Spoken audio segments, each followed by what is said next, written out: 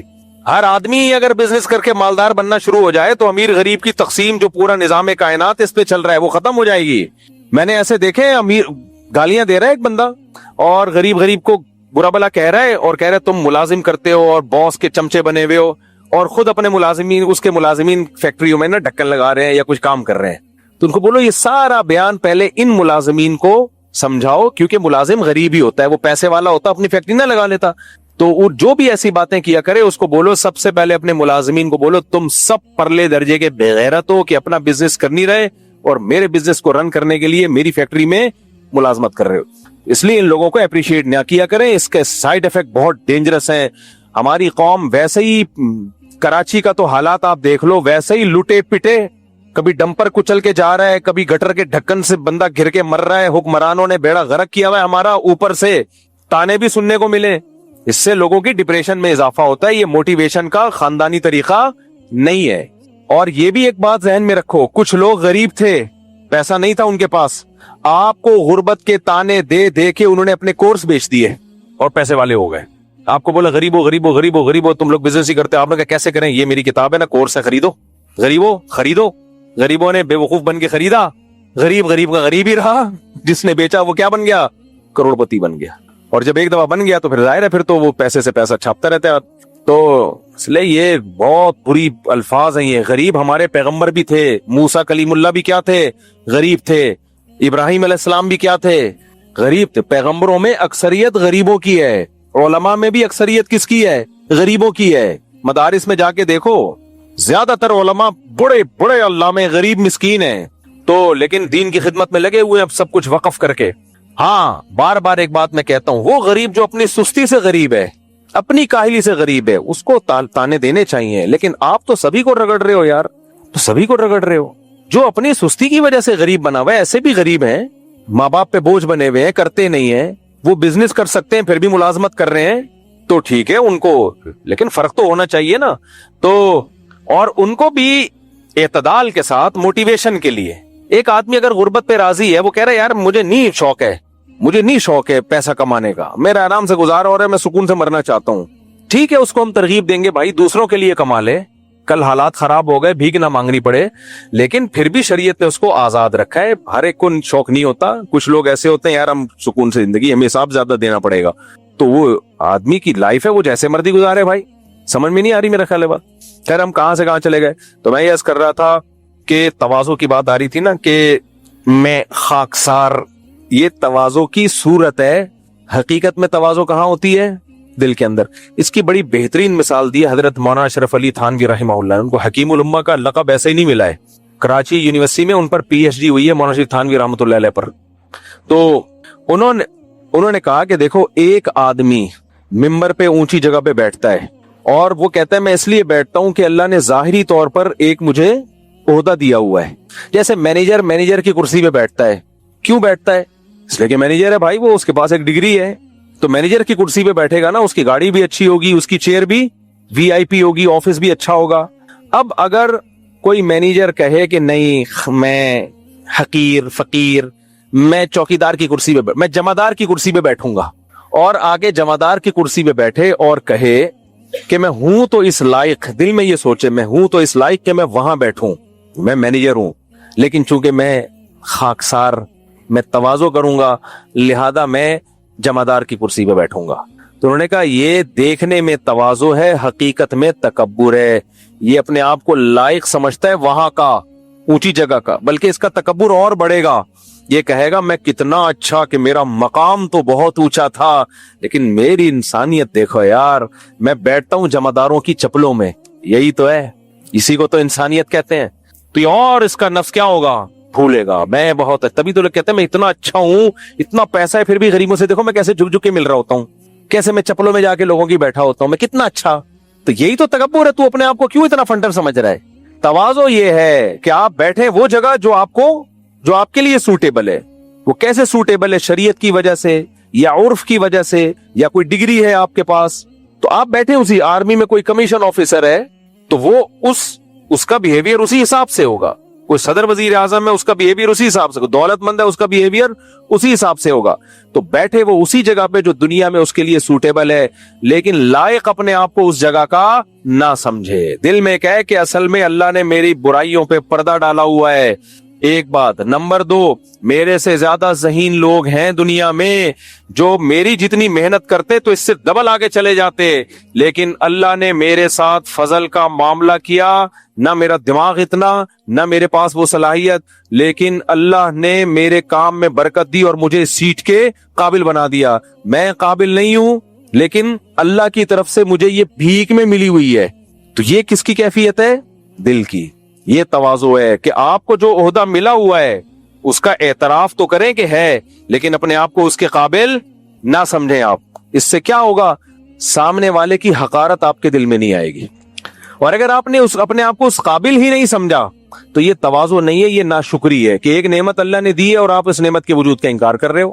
بعض لوگ بڑے ذہین ہوتے ہیں, واقعی ذہین ہوتے ہیں, لوگ ان سے کہتے ہیں یار تم بڑے ذہین آدمی ہو, تو جو تکلف والے ہوتے ہیں کہتے ہیں نہیں میں کہاں, میں تو بے وقوف پرلے درجے کا احمق ہوں. ان کو لگتا ہے ہم نے اگر مان لیا نا ہم ذہین ہیں تو یہ تکبر ہو جائے گا. نہ نہ, اگر آپ ذہین ہو تو آپ بولو بھائی ٹھیک ہے اللہ نے دماغ دی ہے, میں تو اس قابل نہیں تھا, یہ کس کی طرف سے نعمت مجھے ملی ہے؟ یہ اللہ کی طرف سے نعمت ملی. آپ بڑے ہینڈسم ہو, آپ کی صحت بہت اچھی ہے, کوئی کہتا ہے یار ماشاءاللہ بڑے ہینڈسم اسمارٹ ہو, آپ کو نہیں میں کہاں, میں تو ٹی بی کا مریض ہوں, میرے تو گلے میں پھیپڑے ہیں. بھائی آپ بولو ٹھیک ہے یار اللہ نے, لیکن اللہ کا کمال ہے تو اترانا نہیں ہے. جب انسان نعمت کو اللہ کی طرف سے بھیک سمجھتا ہے تو وہ نعمت کا شکر ادا کرتا ہے, تکبر نہیں کرتا. میں بار بار اس کی ایک مثال دیتا ہوں کہ کوئی فقیر آپ کے گھر میں آیا دھوتی بنیان میں, میلا کچیلا, نہ کھانے کو روٹی نہ پہننے کو کپڑا, آپ نے اس کو واش روم میں لے جا کے نہلا دیا ڈیٹول سے, اس کے دانت وانت صاف کروا دیے ڈینٹسٹ سے, گٹکے کے نشانات ختم کر دیے, 3 پیس سوٹ ٹائی پہنا کے خوشبو چھڑک کے آپ نے اس کو بولا تشریف لے جائیں اور آئندہ اسی حلیے میں گھومنا. تو وہ اعتراف کرے گا کہ اب میرا ڈریس اچھا ہے. اگر اب اس فقیر کو کوئی دوست کہے یار آج تو بڑا کیوٹ سا لگ رہا ہے, اور وہ جواب میں کہ نہیں میں کہاں, میں حقیر, تو اس کو غصہ نہیں آئے گا جس نے یہ نعمت دی ہے آپ کو؟ کیا خیال ہے؟ جس نے 3 پیس سوٹ ٹائی پہنا دیا اس کو غصہ نہیں آئے گا؟ کمبخت اتنی محنت ہوئی ہے تیرے اوپر, ابھی بھی کہہ رہا ہے میں فقیر, لا واپس کر میری پتلون. غصہ آئے گا کہ نہیں آئے گا؟ ٹیلر نے آپ کے لیے خوبصورت کپڑے بنا کے دیے, ٹیلر کہے گا کیسے لگ رہے ہیں, حقیر فقیر. اس کو غصہ آئے گا نا ٹیلر کو, یار تو بول میں اچھا لگ رہا ہوں. بیوٹی پارلر میں دلہن گئی اور بیوٹی پارلر والے نے جتنے ڈبے تھے سارے کیا کر دیے. آج کل ڈسٹیمپر پہ اتنا خرچہ نہیں ہو رہا نا جتنا بیوٹی پارلر میں ہو رہا ہے, پورے ڈبے شبے سب ختم, ساری کمپنیاں کہ جتنے میک اپ تھے استعمال کر لیے. اب وہ بیوٹی پارلر والی چاہے گی کہ لوگ دلہن کی تعریف کریں. اب اس نے دلہن کو شیشے میں کھڑا کر دیا کہ بتاؤ کیسی تمہیں یہ میک اپ کیسا لگ رہا ہے. فقیر, میں ابھی تو فقیر ہی لگ رہی ہوں, وہی جیسی پہلے تھی. اس کو غصہ آئے گا. اسی طرح میرے بھائی اللہ نے جب آپ کو کوئی نعمت دی ہو, ذہانت دی ہو, خوبصورتی دی ہو, پیسہ دیا ہو, تو اللہ چاہتے ہیں کہ آپ کا لائف اسٹائل ویسا ہی ہونا چاہیے. یہ بالکل غلط ہے, خوب سمجھ لو کہ دولت ہو اور رہو غریبوں کی طرح. یہ تواضع نہیں ہے, یہ بیوقوفی حماقت ہے. آج علماء چاہتے ہیں آج پبلک چاہتی ہے جن علماء کے پاس پیسہ ہے نا لائف اسٹائل ان کا غریبوں جیسا ہو. او بھائی یہ ناجائز ہے, یہ کنجوسی ہے. پیسہ ہے تو اسٹائل کیسا ہونا چاہیے؟ پیسے والا ہونا چاہیے. تو کیونکہ جب ہے تو ہے نا, اس میں کیوں کم وقت تم غریبوں کی طرح پھٹے ہوئے کپڑے پہن کے گھوم رہے ہو. میں پنجاب میں تھا تو مجھے نا یہاں پین پاکٹ کی عادت تھی. میں نے پین کے لیے نا, وہ پین نہیں تھا اتفاق سے جیب میں, تو وہ کسی نے کہا یہ آپ کے کپڑے یہاں سے پھٹے ہوئے ہیں. میں نے کہا نہیں پھٹے ہوئے نہیں, یہاں میں نے اس میں سوراخ ہے پین لگانے کے لیے. کہتے ہیں اچھا, میں سمجھا سنت کی وجہ سے پیوند لگایا ہوا ہے آپ نے. میں نے کہا واہ واہ, سنت کی وجہ سے کیا لگا؟ کپڑے پھاڑ کے پیوند لگائے ہوئے, کیونکہ پیوند زیادہ کپڑے پہننا سنت. میں نے کہا بھائی اگر پیوند زیادہ کپڑے پہننا سنت ہے تو پھر تو 2 چادریں ہوں, اور پھر چپل بھی جو ہے, جو نبی کی چپل تو بہت سادہ تھی, پھر خوراک بھی ہم کیا نبی کی والی خوراک کھا سکتے ہیں؟ ایک ٹائم کھایا اگلے ٹائم بھوک, اور جو کھایا وہ بھی ایک ڈش, کبھی کھجور کھا لی کبھی جو کھا لی, بس یہ. تو نبی صلی اللہ علیہ وسلم کے جسد اطہر پہ جو آپ کا جو لباس تھا اس پہ پیوند اس لیے تھے کہ آپ اچھا لباس خریدنے کے آپ کے پاس پیسے نہیں تھے. آپ کہہ سکتے کیوں نہیں تھے؟ اس لیے کہ نبی نے اپنے لیے غربت کو پسند کیا تھا, تو آپ رکھتے ہی نہیں تھے پیسے. کیا مطلب؟ صبح پیسہ آیا، شام سے پہلے سارا پیسہ صدقہ، بچا ہی نہیں ہے کہ کوئی اپنے لیے نیا جوڑا خریدے. تو اتنا ظرف اگر ہمارا ہے کہ ہم پیسے، نبی مالدار ہو کے بھی آپ نے مسکینی اختیار کی ہے نا، پیسہ رکھا ہی نہیں ہے. صبح آیا تو شام تک، شام سے پہلے سارا کیا ہو گیا؟ خرچ. تو نبی نے تو اپنے لیے یہ لائف اسٹائل منتخب کیا ہے. کیوں کیا؟ یہ شریعت میں اس کا حکم نہیں ہے. اگر حکم ہوتا تو سب صحابہ کو آپ اسی طرز زندگی کا حکم دیتے، یہ اسلام کا حکم ہوتا. کچھ چیزیں پیغمبر کے ساتھ خاص ہیں، اس میں ہمیں نبی کو فالو کرنے کا حکم نہیں ہے، بلکہ اجازت بھی نہیں ہے کہ ہم نبی کو فالو کریں. کیا مطلب؟ کچھ چیزیں نبی کے ساتھ خاص ہیں. ہم روزہ رکھتے ہیں صبح صادق سے لے کے غروب آفتاب تک، سورج غروب ہوتے ہی ہم پر لازم ہے کہ ہم افطار میں جلدی کریں. مگر نبی نے تو 24 گھنٹے کا روزہ رکھا ہے. صحابہ نے بھی رکھنا شروع کر دیا، آپ نے صحابہ کو منع کیا، فرمایا یہ حدیث کا مفہوم کہ یہ میرے ساتھ خاص ہے، تمہیں اس کی اجازت بولو نا نہیں ہے. کچھ چیزیں اللہ نے نبی کے ساتھ خاص رکھی ہیں. 4 سے زیادہ شادیوں کی اجازت کس کو تھی؟ پیغمبر کو تھی. ہمیں اور آپ کو ہے نہیں ہے. اس میں حکمتیں تھی، مصلحتیں تھی، اللہ نے آپ کو اجازت دی. اسی طرح بغیر مہر کے نکاح میں اور آپ نہیں کر سکتے، نبی کو اجازت تھی. اسی طرح میں اور آپ اہل کتاب کی عورتوں سے نکاح کر سکتے ہیں، کر تو نہیں سکتے، کتاب والی سے نہیں کر سکتے، مسلمان سے نہیں کر سکتے، اہل کتاب سے کہاں سے؟ بہرحال شریعت نے اجازت دی ہے. لیکن پیغمبر کے بارے میں راجح قول یہ کہ اہل کتاب کی عورتوں سے آپ کو نکاح کی اجازت نہیں تھی. تو بہت سارے حکام میں نبی کو خاص کیا گیا ہے، بہت سارے نہیں، چند حکام میں. تو انہی میں ایک یہ حکم بھی ہے کہ نبی کا نیند سے نبی کا وضو نہیں ٹوٹتا. ہم اور آپ سو جائیں تو وضو ٹوٹ جاتا ہے ہمارا. اسی طرح ایک قول کے مطابق نبی پر تہجد کی نماز بھی فرض تھی. بعض علماء اس کے بھی قائل ہیں، ہم پر تہجد کی نماز فرض نہیں ہے. نبی کے لیے صدقہ لینا کیا تھا؟ حرام تھا نبی کے لیے. زکوٰۃ یا جو صدقات واجبہ ہوتے ہیں نبی کے لیے بھی اور نبی کی آل و اولاد کے لیے بھی. میرے اور آپ اگر غریب ہو جائیں تو حرام ہے ہمارے لیے. بہت سے غریب تو چلی اسی پر ہیں، کیا خیال ہے؟ تو چند چیزوں میں نبی کی وجہ، نبی کی وراثت تقسیم نہیں ہوتی. نبی صلی اللہ علیہ وسلم کے دنیا سے جانے کے بعد آپ کی وراثت تقسیم نہیں ہوئی ہے، کیونکہ نبی نے کہہ دیا، فرما دیا زندگی میں، نحن معشر الانبیاء لا نورث درہما ولا دینار، ہماری وراثت تقسیم نہیں ہوگی. تمام پیغمبروں کے ساتھ ایسا ہی ہے. کیوں؟ کہ نبی کی وراثت علم ہے بھائی، علم بس. مادی چیزیں نبی کی وراثت نہیں ہو سکتی، وہ سب وقف ہوں گی اہل مسلمین کے لیے. تو یہ سارے حکام میں اللہ نے پیغمبر کو خاص کیا. تو اسی طرح یاد رکھو، نبی صلی اللہ علیہ وسلم کی خواہش پہ اللہ نے آپ کے لیے جس زندگی کا انتخاب کیا، اور اصل میں خواہش بھی اللہ نے ہی ڈالی نا آپ کے دل میں، وہ تھی غربت والی زندگی. یہ سلیکشن تھی پیغمبر کی کہ اے اللہ میں مسکین ہی رہوں گا اور مسکینوں میں ہی میرا حشر ہوگا.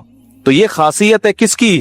پیغمبر کی. اور یہ اتنی سخت نبی کی، یہ نبی نے اس پر عمل کیا ہے کہ آپ نے جو آپ کے نکاح میں بیویاں آئیں ان کو بھی کہہ دیا کہ اللہ نے ہمارے لیے جو طرز حیات پسند کیا ہے نا وہ مسکینی اور غربت والا ہی ہے. سلیمان علیہ السلام کے لیے کون سا پسند کیا اللہ نے؟ غربت والا، دولت والا؟ دولت والا، بادشاہت والا. سمجھ رہے ہو کہ نہیں سمجھ رہے؟ اتنی دولت، اور وہ بھی سلیمان علیہ السلام کی سلیکشن تھی. ربی حبلی ملکا لا ينبغی لأحد من بعدی، اے اللہ ایسی اسٹیٹ چاہیے، ایسی حکومت چاہیے، ایسی بادشاہت چاہیے میرے بعد کسی کو ملنا تو دور کی بات، کسی کے لائق ہی نہ ہو، وہ کوئی سوچ بھی نہ سکے، ایسی حکومت چاہیے مجھے. تو یہ خواہش بھی پیغمبر کے دل میں کس کے کہنے سے آئی ہے؟ اللہ نہیں. اللہ دینا چاہتا تھا تو اللہ چاہتا تھا پہلے ان کے دل میں چاہا تو یہ مانگے تو میں دے دوں ان کو. تو سلیمان علیہ السلام نے اللہ سے ایسی بادشاہت مانگی تو وہ دے دی. پھر ایسے محلات بنائے انہوں نے، وہ ایسے بتاتا ہوں نا، ایسا زبردست تخت تھا. ملکہ سبا جب آئی ہے وہ تخت دیکھ کے ہریان ہو گئی. پنجابی میں حیران کو ہریان بولتے ہیں. کیا ہو گئی؟ ہریان ہو گئی. اور جب وہ ان کا فرش دیکھا محل کا، وہ سمجھی کہ موجیں ہیں پانی کی. وہ ایسا VIP قسم کا انہوں نے فرش بنایا تھا کہ وہ ایسا لگ رہا تھا پانی کی لہریں، شیشے سے بنایا تھا. کون سی ٹیکنالوجی استعمال ہوئی ہوگی اس زمانے میں، واللہ عالم. تو وہ سمجھی کہ پانی ہے، اور پائن سے اوپر کر لیے کہ تالاب میں، پول میں پاؤں نہ بھیگ جائیں. انہوں نے بتایا یہ پانی نہیں ہے، یہ کیا ہے؟ بھائی سادہ سیمنٹ کا فرش بھی تو بنا سکتے تھے نا بھائی، ریت بجری لاتے، بلکہ اینٹیں لگا دیتے گاؤں دیہاتوں میں جیسے، بلکہ ہمارے انڈا گوڑ والی سڑک بنا دیتے. کچھ ہے ہی نہیں، سڑک ہی نہیں ہے. اس کو ہم پیار سے سڑک بولتے ہیں. یہ دیکھ لو سامنے، یہ جو سامنے ہے اس کو سڑک بول سکتا ہے کوئی انسان، لیکن ہم پیار سے اس کو کیا بولتے ہیں؟ سڑک. اس امید پہ کہ شاید بولنے سے کچھ برکت ہو جائے جیسے ایک آدمی جو تھا نا وہ اپنے باپ کے فضائل بیان کر رہا تھا کہ میرا باپ بہت سخی تھا. یار موضوع نہیں جائے دائیں بائیں. ایک آدمی کہتا ہے میرا باپ بہت سخی تھا, حلیم کی دیگ بنا کے تقسیم کرتا تھا. لوگوں نے کہا یار حلیم کی دیگ ہر مہینے, کہہ رہے ہر مہینے دیگ دنادن دیگیں بنتی تھی اور تقسیم. اس نے کہا اچھا یار اتنی دیگیں کیسے بنتی تھی؟ کہہ رہا ہے بھائی 11 دانے چنے کی دال دیگ میں پانی ڈالا, 11 دانے چنے کی دال, 11 دانے وہ جو بھی چیز ڈالنے والے, 11 دانے جو کے, 11 دانے گندم کے, کوٹ کے ڈال دیا. کہتا ہے بھائی یہ کون سا حلیم بن رہا ہے؟ کہہ رہے گوشت زیادہ ڈالتے تھے. گوشت؟ اچھا گوشت زیادہ ہوتا تھا. گوشت کتنا ہوتا تھا؟ کہہ رہے ایک پرچی پہ لکھا 1 من گوشت اور پرچی ڈال دی, اسی سے ٹیسٹ آ جاتا تھا. پرچی کے بھی کہتے ہیں نا لوگ, کہتے ہیں اثرات ہوتے ہیں, تبھی تو اسے تعویذوں میں پڑھتے ہیں لوگ. پرچی ڈال دی, اسی سے ٹیسٹ آتا تھا. اور وہ دے دنادن تو واقع آگے بھی ہے, لیکن وہ آگے پھر وہ مزیدار نہیں. وہ کہتے تھے بانٹتے کیسے تھے؟ کہتے تھے وہ فلیٹوں میں بانٹتے تھے تو اس میں طریقہ یہ ہوتا تھا کہ ہیلمٹ پہن کے نا اس میں بم ڈالا, وہ بم سے دیکھ پھٹی اور وہ ڈڑ ڈڑ ڈڑ اڑ کے حلیم چاروں طرف گھروں میں پھیل گیا. یہ زیادہ ہو گئی میرا خیال.